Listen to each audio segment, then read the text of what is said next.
The Rockwell Bladerunner isn't a table saw and it isn't a jigsaw, but it is an interesting combination of both. It does have a jigsaw-style motor and mechanism under the table, but it's been extensively modified for this application. The cabinet has a variable speed control up front, rubber feet in all four corners, a dustbin, and a safety on-off switch.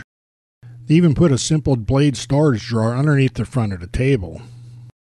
The remaining sides are devoted to storing the included miter gauge, storing the excess cord, and even a handle for carrying it around.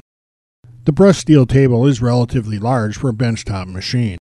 The included miter gauge pivots to either side. You can adjust the fence in and out, and it'll lock into the slot at any point.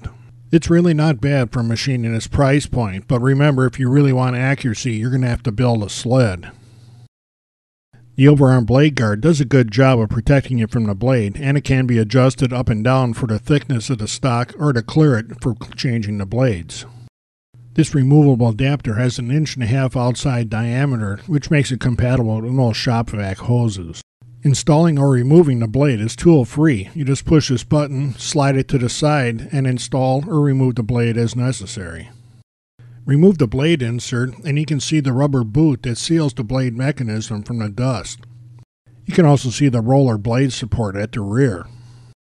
With the correct blade install from the material you're working with, you can make crosscuts and rips pretty easily.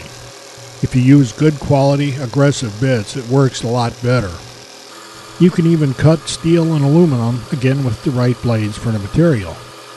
But where the Bladerunner really shines is when you put in a good scrolling blade. I'm not sure why it is, but it seems like it's a lot easier to follow a line when scrolling on a Bladerunner than even on a scroll saw.